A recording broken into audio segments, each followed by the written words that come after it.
Hi my lovely friends, দেখুন তো আজ আপনাদের জন্য কি প্ল্যাটারটা নিয়ে আসলাম। ইয়ামি না? হ্যাঁ, বিফ স্টেক যেটা সেটা করছি হানি গ্লেজ, আর ছিল সটে ভেজিটেবল আর পটেটো ওয়েজেস। তো সেটারই আপনাদের সঙ্গে মেথডটা শেয়ার করে নিচ্ছি। এভাবে দেখতে পেলেন কতটা পুরো করে মাংসের পিসগুলো নিয়ে নেবেন। ফ্রেশ মাংস হলে খুবই ভালো হয়। আর স্টেকের যে স্পেশাল মিটটা থাকে, যে অংশটা থেকে আমরা স্টেকটা বানাই, সেই অংশের মিটটা নিতে হবে। এতে করে টেন্ডার অ্যান্ড জুসি হয়, কচ করে কেটে যায়। আমরা তো সবাই জানি যে স্টেক বানানোর জন্য যে মাংসটা লাগে সেটা একটু স্পেশাল। তারপরে একেবারে সিম্পল ঘরে থাকা ইনগ্রেডিয়েন্টস যেগুলো থাকবে বেসিক, আপনারা আপনাদের পছন্দ ওয়াইজ কিন্তু কাস্টমাইজ করে নিতে পারেন। এমন কোনো ধরা বাঁধা কিছু নেই, জাস্ট সল্ট অ্যান্ড পেপার দিয়েও কিন্তু স্টেকটা ম্যারিনেট করা হয়ে থাকে। তো আমি এখানে কিছুটা হানি দিয়ে দিয়েছি আদা রসুনের পেস্ট, লেবুর রস, একটু ঝাল ঝাল করব বলে চিলি ফ্লেক্স দিয়েছি, গরম মশলা, জিরা গুঁড়ো এবং বেশ খানিকটা সয়া সস এবং ওয়েস্টার সস, আর সাথে লবণ তো ডেফিনেটলি। তো এই তো এভাবে দিয়ে আমি আগে স্পাইসটাকে প্রিপেয়ার করে নিচ্ছিলাম। এই প্রসেসটা করার সময় মানে এত সুন্দর একটা সুঘ্রাণ ছড়িয়ে যায় চতুর্দিকে, মনে হয় যে এই স্পাইসটাই একটু চেখে দেখি। আপনারা করে দেখবেন, আপনারা নিজেরাও বলবেন যে হ্যাঁ আসলে এই স্পাইসটা যখন আমরা ম্যারিনেটের জন্য রেডি করি তখনই কিন্তু বেশ দারুণ একটা ফ্লেভার চলে আসে। তো এই তো কথা বলতে বলতে আমার স্পাইস রেডি হয়ে গিয়েছে। আর এখন একটু সর্ষের তেল দিয়ে দিচ্ছি। একেবারেই এটা কিন্তু আপনারা আপনাদের পছন্দ মতন দিতে পারেন। যদি আপনারা মনে করেন যে সর্ষের তেল দিবেন না, সেক্ষেত্রে কিন্তু স্কিপও করা যায়, ঠিক আছে। আসলে বাসায় রান্না করার ব্যাপারটাই কিন্তু এরকম। আর 1000 টাইপস অফ স্টেক আছে, ঠিক আছে। আমি যেভাবে করি সেটাই আপনাদের সঙ্গে মেথডটা শেয়ার করছি। করে খেয়ে দেখবেন, ইনশাআল্লাহ নিরাশ হবেন না। আপনারা আমাকে বাধ্য কমেন্ট করে বলবেন আপু অসাধারণ হয়েছিল আমাদেরটাও। তো এই তো একে একে এভাবে যে প্রসেস করা বিফটা ছিল সেটাকে এভাবে একটা একটা করে মেখে নিচ্ছিলাম, ওটার গায়ে যেন স্পাইসগুলো খুব ভালোভাবে ঢুকে যায়। আর এখন তো হ্যামারও পাওয়া যায় বাজারে, আমি তো কাঁটা চামচ দিয়ে এটাকে একটু কেচে নিয়েছিলাম। আপনারা সেই হ্যামার দিয়েও কিন্তু এভাবে করে নিতে পারেন। ম্যারিনেট করে রেখে দিলেই হবে। ম্যারিনেট করা মাংসটাকে যখন আপনি ভাজবেন, প্যানের মধ্যে একটু বাটার দিয়ে নেবেন। এখন তো আসলে শীতের দিন, তার উপর আবার বাটারটা ছিল ফ্রিজে, যার জন্য খুব বেশি জমে গিয়েছে। তো যাই হোক, ব্যাপার না, বাটারের মধ্যে এভাবে বিছিয়ে দিবেন স্টেকগুলো প্রতিটা একে একে করে। আমি ওভাবেই দিচ্ছি। কালারটা জাস্ট দেখুন, অসম, দেখে আমার এখনই ইয়ামি লাগছে। আর এই প্রসেসটা করার সময় পুরো ঘর কি বলবো, স্মেলে একেবারে মোহমোহ অবস্থা। তো যাই হোক, এই তো আমার স্টেক হতে কিন্তু খুব একটা সময় লাগবে না, যেহেতু এটা ম্যারিনেটেড ছিল।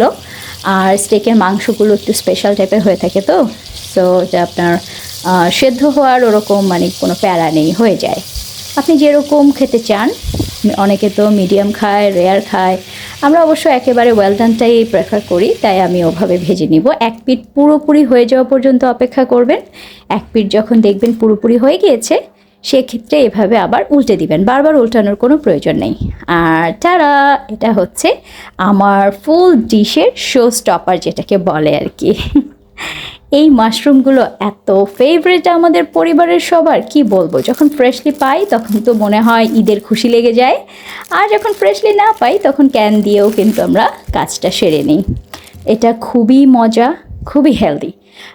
অনেকে আবার এটা পছন্দ করেন না, তারা স্কিপ করে যাবেন। তারা এই ব্যাপারটা আসলে স্কিপ করে গেলেও টেস্টে কোনো ভিন্নতা আসবে না। আমরা পছন্দ করি তাই একটু অ্যাড করে দিচ্ছিলাম, আর ভাবলাম আপনাদের সবার সঙ্গে একটু শেয়ার করে নিই, এই আর কি।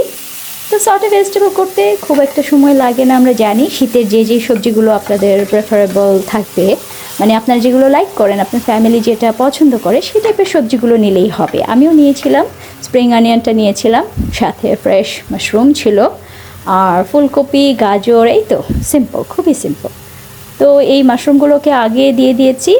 এটা একটু ভাজা ভাজা হয়ে আসলে সবজিগুলোকে হালকা একটু আমি কিন্তু ভাপিয়ে নিয়েছিলাম, যেটাকে বলে ব্লাঞ্চ করে নেওয়া বা হালকা সেদ্ধ, যেটা খুব বেশি সেদ্ধ না, ক্রাঞ্চিনেসটা বজায় রেখে জাস্ট কাঁচা ভাব, যে কাঁচা যে গন্ধটা থাকে সেটা চলে যাবে, আর হালকা একটু সেদ্ধ হবে। ওই পর্যায়ে এই যে দেখতে পাচ্ছেন কালারটা একেবারে ঠিক আছে এবং সগেও হয়ে যায়নি। খুবই হাই হিটে দিয়ে জাস্ট সল্ট অ্যান্ড পেপার দিয়ে সতে করে নিলেই ডান।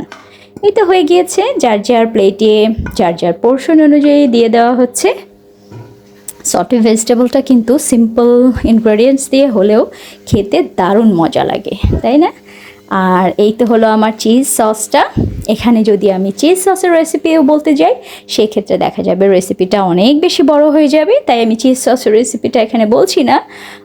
পরবর্তীতে কোনো একটা ভিডিওতে আমি চেষ্টা করব বানিয়ে আপনাদের সঙ্গে শেয়ার করার জন্য হোমমেড চিজ সস কীভাবে বানায়। তো এই তো চিজ সসগুলো সবার যার যার বাটিতে দিয়ে দেওয়ার পরে চলে আসলাম পটেটো ওয়েজেসটা করে নেওয়ার জন্য। ওয়েজেসটা একদিকে হচ্ছে, আরেকদিকে আমার এটা কিন্তু একেবারে ডান। ও হ্যাঁ, লাস্টলি যেটা করেছিলাম, যে মশলাটা ম্যারিনেটেড করা ছিল বিফগুলো মোটামুটি হয়ে যাওয়ার পরে, সেই মশলাটাও কিন্তু এটার মধ্যে আমি অ্যাড করে দিয়েছিলাম। মানে ম্যারিনেটেড যে মশলাটা কিছুটা রয়ে গিয়েছিল সেটা দিয়ে এভাবে দুপিট উল্টে পাল্টে ভেজে নেবেন। আমার ওয়েজেসও ডান হয়ে গিয়েছে। কতটা ক্রাঞ্চি, কতটা ইয়ামি কি বলবো, জাস্ট এডিট করতে করতে আমার আবার খিদে লাগে যাচ্ছে। আপনারা একবার ট্রাই করে দেখবেন, আপনারা নিজেরাও ফ্যান হয়ে যাবেন। বাসায় যদি এরকম প্ল্যাটার করে দেওয়া যায় তাহলে তো কি আর বলবো। তো এই তো দেখতে পাচ্ছেন, আমার যেহেতু আমি ওয়েল ডানটা প্রেফার করি, তাই একেবারে ওয়েল ডান করে নিলাম এবং সবার প্লেটে প্লেটে সার্ভিং করে দিচ্ছিলাম। এখন যদি একটু টেবিলটাকে ওয়েল করে আপনারা সাজিয়ে নেন, মানে খুব সুন্দর করে, ব্যাস হয়ে গেল আপনাদের দারুণ একটা প্ল্যাটার।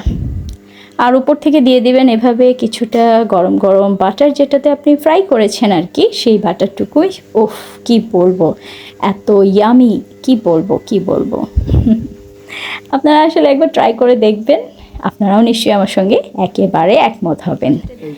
এই তো এখন খাবার পাড়া, গরম গরম খেতে হবে। শীতের মধ্যে গরম গরম এরকম প্ল্যাটার থাকলে কারো কি মানে অপেক্ষা সইবে নাকি। জাস্ট আপনারা দেখে নিশ্চয়ই বুঝতে পারছেন